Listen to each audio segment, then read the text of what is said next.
መከራ እየተቀበልክ ነውን? መልካም እሺ። መከራ ያልተቀበለ ክርስቲያን እስኪ ንገረኝ።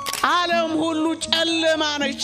ምን የሚታይባት ነገር አለ? ጨለመብኝ አትበል። እንዲህ የምትለው እመነኝ ወደ ብርሃናት ጌታ ዘወር ማለት ስላልቻልክ ነው። ቆይ እስኪ ለእናቴ ልኑርላት ትሉ የለ? እስኪ ለአባቴ ልኑርለት ትሉ የለ? ታዲያ እስኪ ቢያንስ ለጌታዬ ልኑርለት አትሉም? ይሄ ቃል እኮ የሚያሳየን እኮ እሱ ነው። ትናንትን ለትውስታ፣ ዛሬን ለደስታ፣ ነገን ለተስፋ ቀጠሮ ሰጥተህ ከኖርክ ሕያው ትሆናለህ። በራስህ ላይ አንዳች ነገር አታረግም። ልሸነግል ፈልጌ ወይም አጉል ተስፋ ሰጥቼ ወይም ሞቲቬሽናል ስፒከር ሆኜ ዝም ብዬ ወደ ቤት ልሸኝ ፈልጌ አይደለም። ባለ ጸጋ ስለሆንክ ነው የምትፈተነው። ያለፈውን ሕይወትህን እያሰብክ በቁጭትና በጸጸት ከኖርክ ጭንቀታም ትሆናለህ። ስለዚህ ራስን ታጠፋለህ። አንዳንድ ወጣቶች ቀለል አድርገው አረ እንደው ቢሄድ ይሻለኛል። ምን ታረጋለህ ብትሄደው እንዴ? እዚህ ከገጠመ በላይ መከራ ለመቀበል ነው የምትሄደው።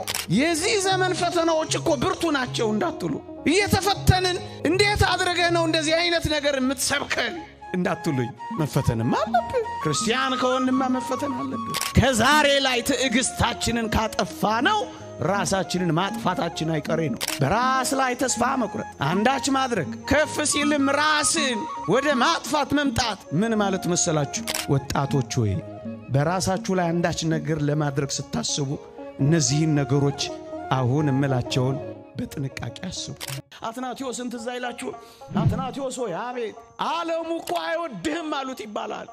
ንገሯት ለዓለም እኔም አልወዳትም አላት። ምንም ይወደዳላት ዓለም? አንተ ልብህን የጣልክባት የተጣበቅሽባት እንዳትጣበቁባት ነው ይሄን የምነግራችሁ። በጣም የምትወደድና የምትጣበቅባት አይደለችም እኮ እሱ። ውበቷን ብትመለከቱ በግልጽ ተናግራለች። ዛማህራይ ማሊ ሶሎሞን ምዕራፍ 5 ላይ አላነበባችሁትም? ምን የሚል ፀሐይ መልኬን አክስሎታልና አትዩኝ ትላለች። ምን ትወደዳለች ይቺ ዓለም? ምን ትጣበቁባታላችሁ ይቺን ዓለም? እስኪ ንገሩኝ። ውበት አላት እንዳትሉ ውበቷ እየረገፈ ነው። እድሜ አላት እንዳትሉ እድሜዋ አጭር ነው መጽሐፍ ቅዱስ እንደነገረ። ደም ግባት አላት እንዳትሉ ፀሐይ አክስሏታል፣ ወይባለች፣ ማዲያት አውጥታለች፣ እዚህም እዚያ መፈነዳዳት ጀምራለች። ብዙ እንዳትጠብቁባት ተስፋ የሚባል የላትም። በጨለማ ተወራለች። የጨለማው ገዢ ወሯታል። ጨለማ ነች። እሷ ጋር ከተጣበቃችሁ እመኑኝ ህመምተኞች ትሆናላችሁ፣ አልቃሾች ትሆናላችሁ፣ ሁሉ ነገር የሚያስደነግጣችሁ ድንጉጦች ትሆናላችሁ። ተጣብቃችሁባታል።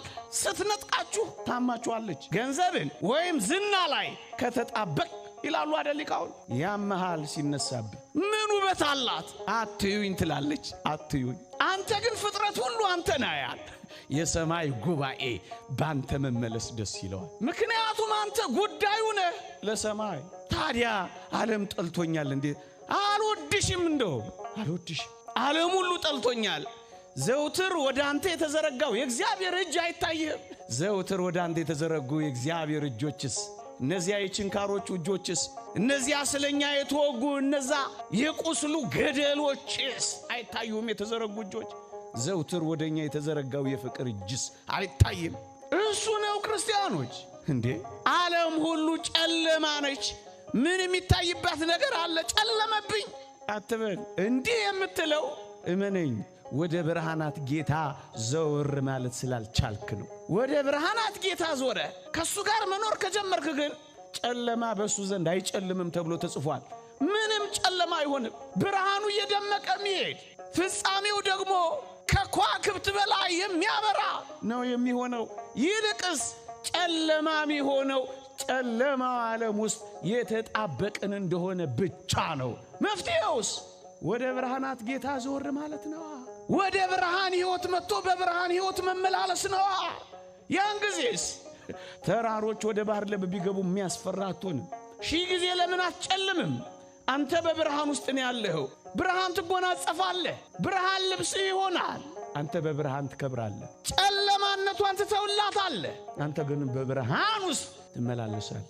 ጨለማ በማያሸንፈው ብርሃን፣ መቆራረጥ በሌለበት ብርሃን፣ በማይደበዝዝ ብርሃን፣ በማያቃጥል ብርሃን፣ በማያም ብርሃን ውስጥ ትኖራለህ። የእግዚአብሔር ቃል እንደሚለው ፀሐይና ጨረቃ ሊያበሩላት አያስፈልጋትም፣ በጉ መብራቷ ነውና ይላል። ለብርሃኗ የውሃ ኃይል ጉልበት ማስፈልጋል። የውሃ ኃይል ጉልበት ማስፈልጋል። ሽሚያም የሌለባት መብራቷ ራሱ በጉ አንተ ጋር ሲሆን አንተ ራስ ለጨለማው ዓለም ታበራለህ። ማክሲሞስና ዲሞዲዮስ እጆቻቸውን ለጸሎት ሲዘረጉ ብርሃን ይተፋ ነበር እጃቸው። ጸሎት ሲጸልዩ እሳት ይተፉ ነበር አንደበታቸው። አንተ ብርሃን ትሆናለህ። ሰውነትም ያቃጥል ትሆናለህ። ተዋሲያን ሲያርፉብህ እንኳን ታነዳለህ፣ ወደ ብርሃን ትቀየራለህ። ጨለማ ነች እያልክ ለምን ጨለማ ውስጥ ትቀመጣለህ? አንዳንዴ ከቤተሰቦች ጀምሮ እኮ ይቃወመኛል አለ። በእኔ ተቃውሞ ውስጥ ነው የሚኖረው ብለህ እንዳታስብ። እግዚአብሔር ከኛ ጋር ከሆነ ማን ይቃወመናል የሚል ቃል አልሰማህ? ከእግዚአብሔር ጋር ከሆንክ የሚቃወምህ የለም። ባንተና በእኔ ፊት ከእግዚአብሔር ጋር ከቆም በእኛ ፊት የሚቆም ተራራ ከቶ አይገኝም። ምእመናን አንተ ተራራ ሆይ በዘሩባቤል ፊት ምንድነህ? ደልዳላ መሬት ትሆናለህ። አዎ ብቻህን ከሆንክ ሁሉ ነገር ይቃወምሃል። ብቻህን ከሆንክ አንተ ራስህ ተቃዋሚ መሆን አይቀሬ ነው። እግዚአብሔር ካንተ ጋር ከሆነ ግን ማን ይቃወምሃል? ማንም ወገኖቼ ማንም አይቃወምህም። ይህ ሰውዬ ምንድነው እያወራ ያለው? በዚህ ሁሉ መከራ ውስጥ በዚህ ሁሉ ፈተና ውስጥ እየኖርን ምንድነው እያወራ ያለው ልትሉኝ ትችላላችሁ። ወጣቶች በብዙ መከራዎች ውስጥ እኮ እየኖርን ያለነው፣ ታዲያ የምትናገረው ነገር አሳማኝ ነው ልትሉኝ ትችላላችሁ። መከራ እየተቀበልክ ነውን? መልካም እሺ።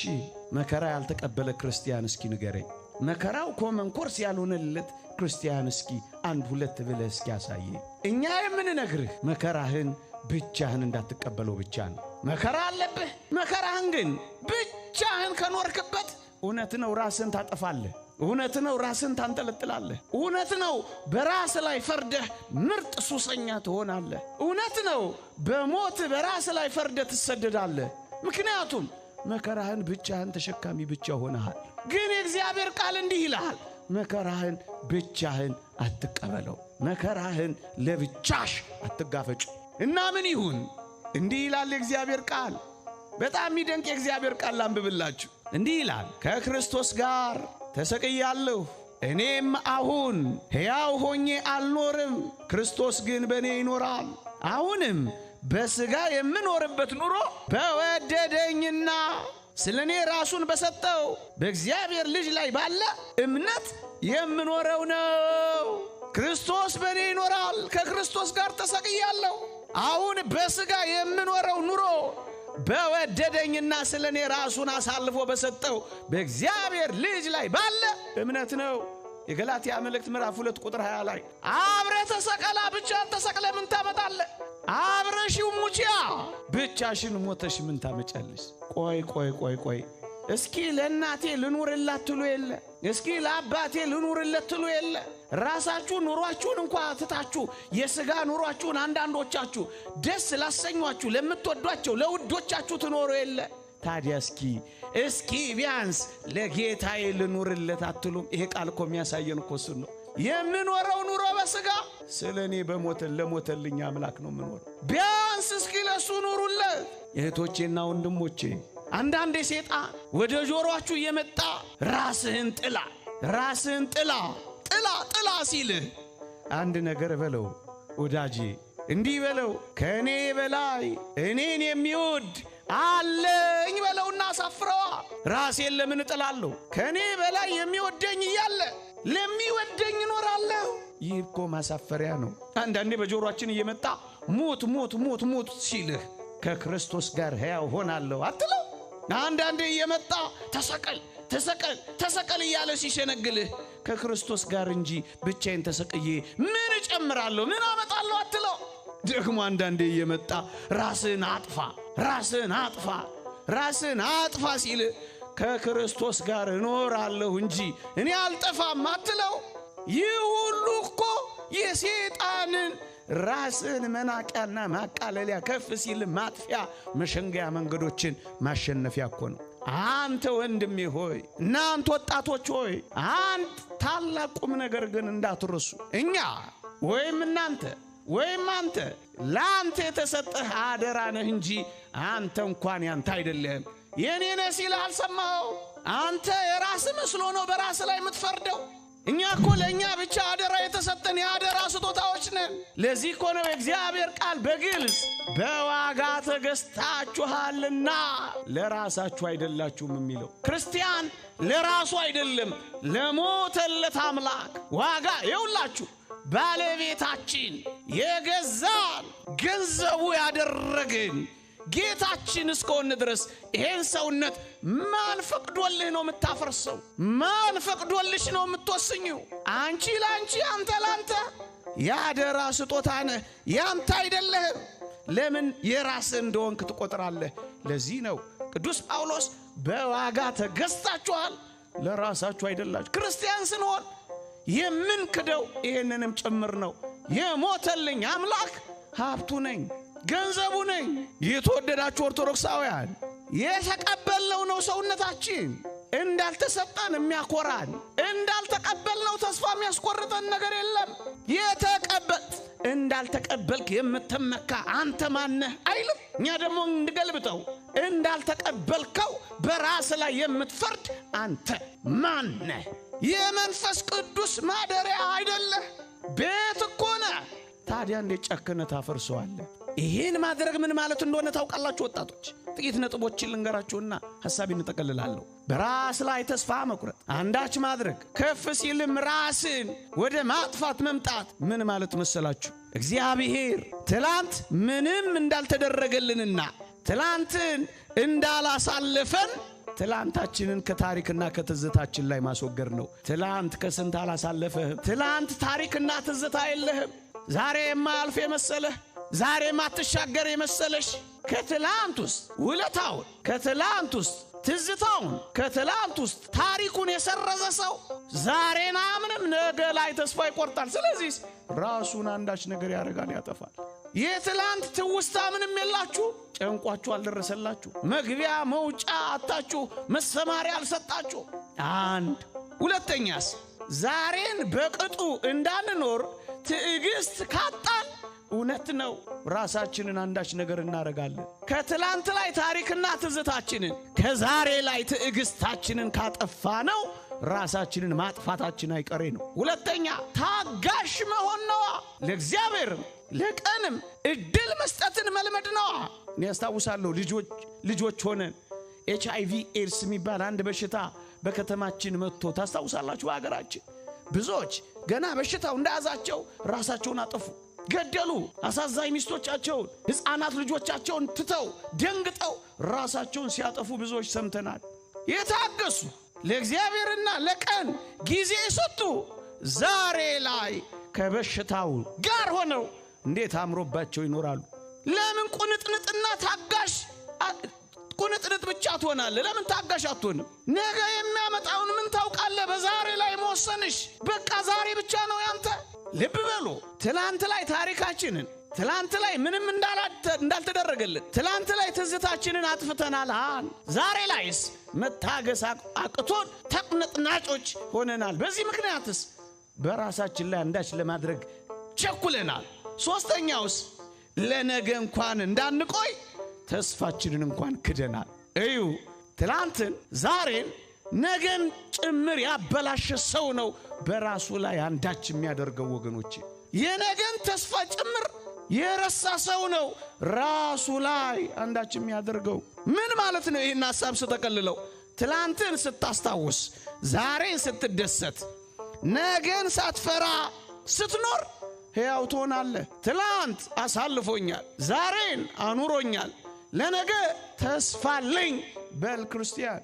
ትላንትን ለትውስታ፣ ዛሬን ለደስታ፣ ነገን ለተስፋ ቀጠሮ ሰጥተህ ከኖርክ ሕያው ትሆናለህ። በራስ ላይ አንዳች ነገር አታረግም። ገመር ላይ አትንጠለጠልም። በረኪናም ስትጠጣ አትኖርም። የኔ የሚለኝ አለኝ፣ ዋጋዬ ታላቅ ነው፣ በዘላለም ፍቅር ወዶኛል፣ እናም ከክርስቶስ ጋር ሕያው ሆናለሁ ብለህ የምትዘምር ትሆናለህ። እንዳትረሳ ግን አንተ የገጠመ ገጥሟቸው እየኖሩ ያሉ ብዙዎች አሉ። ብቸኛ እንደሆንክ ለምን ታስባል? እንደውም ልንገርህ፣ አንተ ከገጠመህ በላይ እየኖሩ እግዚአብሔርን አመስግነው የሚኖሩ አሉ። ባመሰግኑ እንኳን ራሳቸውን የማያጠፉ አሉ። አንተ ደግሞ ክርስቲያን የሚባል ተስፋ አለህ።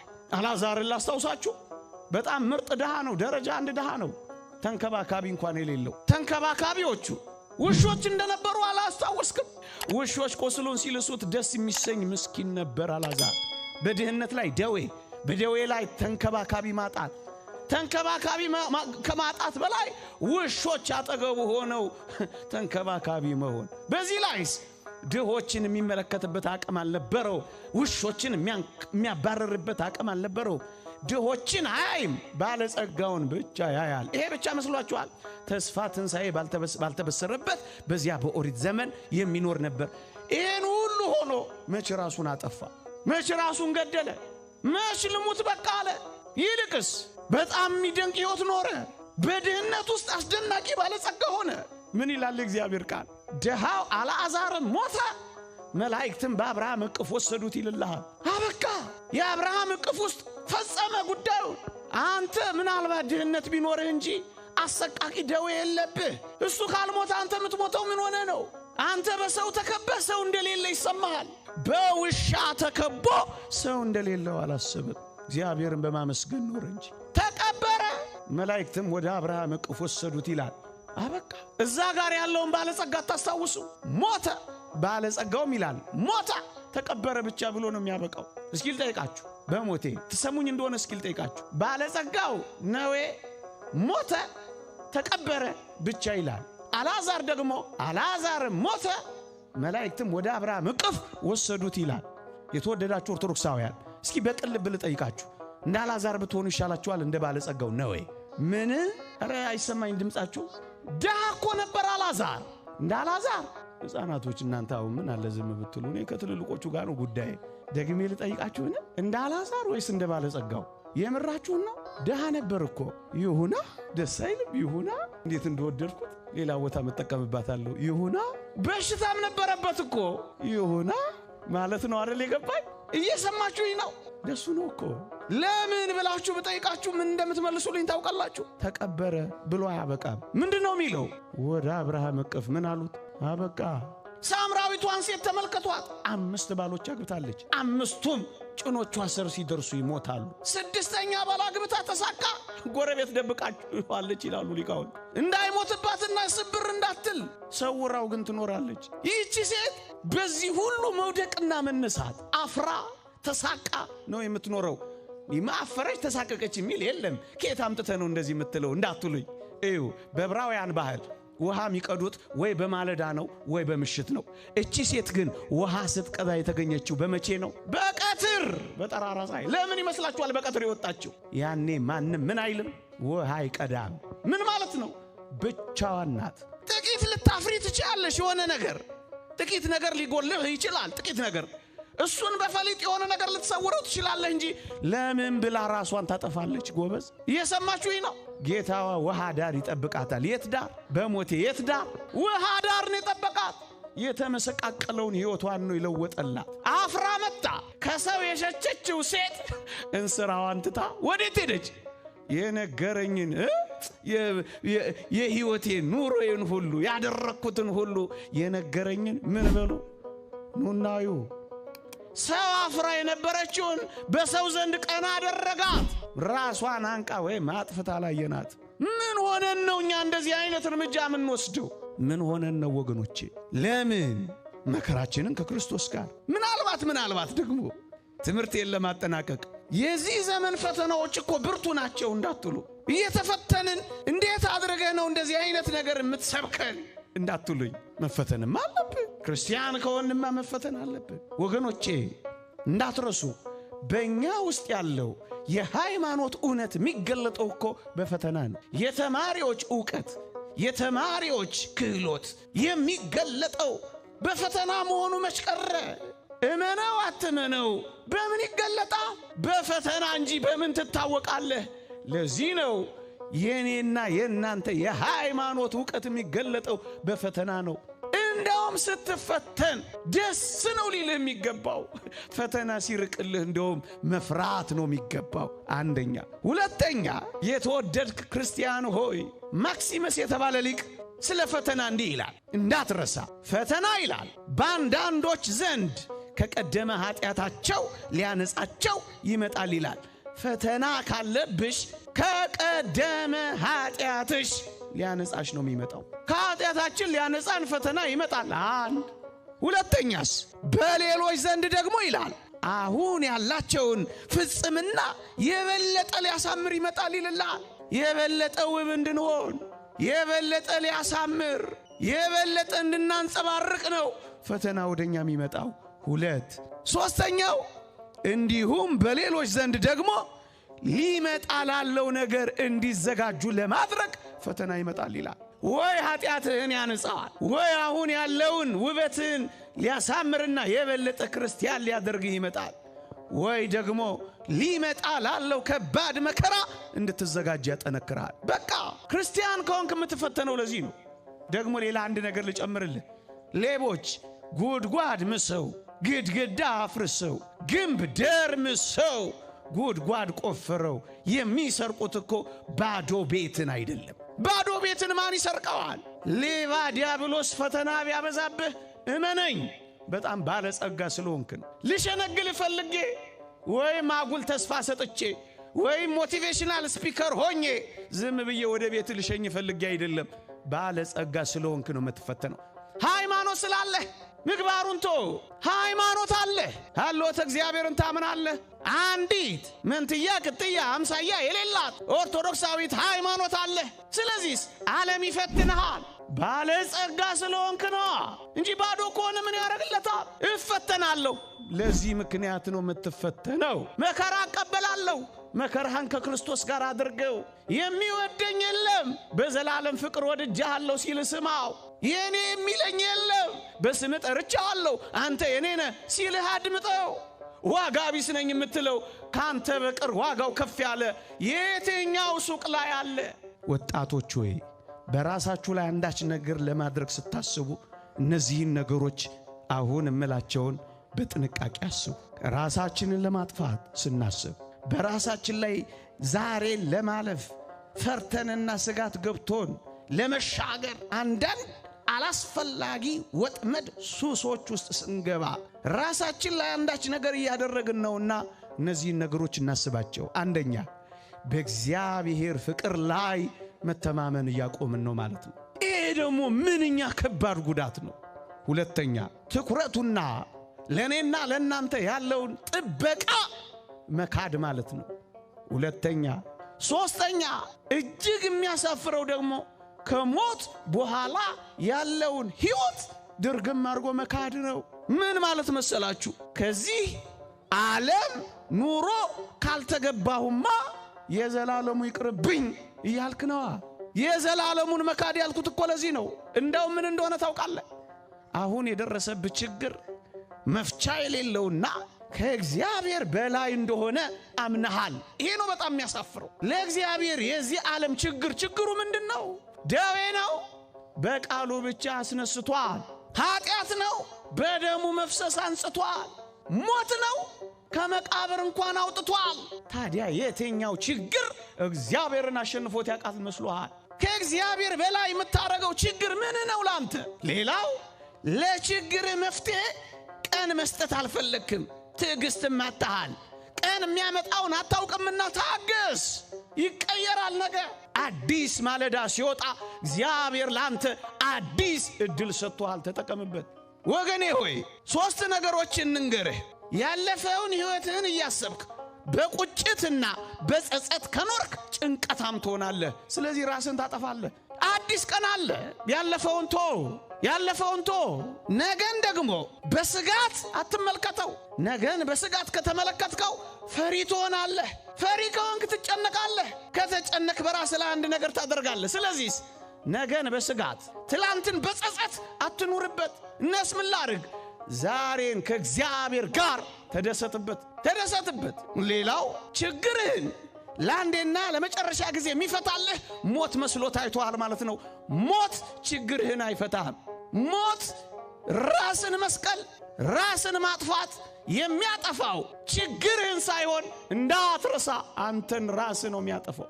የእግዚአብሔርን ሕልውና በልብ ውስጥ ያለውን የእግዚአብሔርን ሕልውና ጭምር ነው የሚያጠፋው። ለዚህ እኮ ነው ብርቱ ኃጢአት የሚሆነው። ራስን ማጥፋት ችግርህን ሳይሆን የሚያጠፋው ሕልውናህን ነውና ራስህን ሳይሆን ችግርህን ለማጥፋት ተነስ። ወጣት ሆይ ከበረታህ ይጠፋል። ካልተቆራመድክ ይጠፋል። ታላቅ ኃጢአት የሚሆንብህ በልብ ውስጥ ህልውና እግዚአብሔርን እንደሌለ አድርገህ መቁጠር ነው። እግዚአብሔር የለም የሚል ሰው ነው እንዲህ አይነት ጭካኔ የሚጨክነው። ራስን ማጥፋት ትንሽ ችግርን ለመፍታት ትልቅ ችግር መፍጠር መሆኑን እንዳትረሳው። ትልቅ ችግር ነው የምትፈጥረው። ጊዜያዊና ቀላል የሆኑትን ችግሮች ቋሚና በማይቀለበሱ ችግሮች ነው የምትፈታው። አንዳንድ ወጣቶች ቀለል አድርገው አረ እንደው ቢሄድ ይሻለኛል። ምን ታረጋለህ ብትሄደው እንዴ? እዚህ ከገጠመ በላይ መከራ ለመቀበል ነው የምትሄደው። የቀመሱ ነገሩ ምን ልሄድ ትላለህ? ምን ይሻላል? እንደዚህ ሆነማ ብትሄድ አይሻልህ? ይልቅ እንደ ቅዱስ ጳውሎስ ሆነ ሃይማኖቴን ጠብቄያለሁ፣ ሩጫዬን ጨርሼያለሁ፣ ወደፊት የጽድቅ አክሊል ተጋድያለሁ፣ ወደፊት የጽድቅ ብሄድ ያኔ በል። እንደዚህ ሆነ ግን ብሄድ ይሻለኛል። ማንን ነው የምታስፈራራው? ወዴትስ ነው የምትሄደው? ምን መሄጃ መንገድስ አለ? የት ያዘጋጀኸው ወደብስ አለ? ከወጀብ ወደ ወጀብ፣ ከጭንቀት ወደ በለጠ መከራ፣ እሳት ከሆነ ዓለም እንደገና እሳት ወደ ሆነ ዓለም ብትሄድማ አይሻልም? ብትሄድማ ቤተ ክርስቲያን እንዲህ ባለ ሁኔታ ራስህን አንዳች ነገር ብታደርግ ብታጠፋ ጸሎት የማታደርግልህ ለምን ይመስላል? እነዚህን ሁሉ ኃጢአቶች ማድረግ ስለሆነ ነው። የትኞቹን? እምነት፣ ተስፋ፣ ፍቅር። እነዚህ ጸንተው ይኖራሉ። ፍቅር ግን ይበልጣል ከሁሉ ተብሎ ተጽፏል። እምነትህን ሽረሃል። አሁን ያልኩህን እግዚአብሔርን ሁሉ ክደሃል። ሃይማኖትህን አጥፍተሃል። በነገው ተስፋ ላይ ተገዳድረሃል። ተስፋ እንደሌለው ሰው ለዚህ ዓለም ካልተገባውማ የሚመጣው ዓለም ይቅርብኝ የምትል መስልሃል። በተስፋህ ላይ መኖር አቅቶሃል። ተስፋንም ትተሃል። ከሁሉ በላይ ግን ዓለምን ያጸናው የእግዚአብሔርን ፍቅር ትተኸዋል። እምነት፣ ተስፋ፣ ፍቅር። ታዲያ እነዚህን ሦስቱንም ከተውከው እንዴት ዘምራ ትሸኛሃለች ቤተ ክርስቲያን? ደረት ይደቃልሃል እንጂ እንዴት ከበሮ ይመታልሃል? አንተ ዘምራማ ትሸኝህ። ለዚህ እኮ ነው ጸሎት የማይጸለይለት። እዚህ መቅደስ ላይ አንዳች ነገር ቢደረግ ታዝኖ የለ። ይሄን መቅደስ የሚያፈርሱትን ትገዳደሩ የለ። ይሄን መቅደስ ለማፍረስ የሚመጡትን ታፈርሷቸው የለ። አትታገሷቸውም አይደል? ትበሳጩ ትቃጠሉ የለ። እናንተ ወጣቶች ምን ነው ያንተን መቅደስ ራስህ ስታፈርስ አናድድ? አንተ የኔ ነህ። በስም ጠርቻለሁ፣ ተቤዥቻለሁና አትፍራ። ማን ይወደኛል አትበል። ከዚህ በላይ ውድ የለም። ምን ዋጋ አለኝ አትበል። ካንተ በላይ ዋጋ ያለው የለም። ተፈትኛለሁ አትበል። ሊያነጻህ፣ ሊያሳምርህ፣ ሊያዘጋጅህ ነው የሚመጣልህ። በመከራ ውስጥ እኖራለሁ። መከራህን ከክርስቶስ ጋር አድርገው። አንተ የኔ ነህ ሲል ስማው። ይቆየን። የእግዚአብሔር ቸርነት፣ የእመቤታችን አማላጅነት፣ የቅዱሳን በረከት ረድኤት አይለየን። አሜን።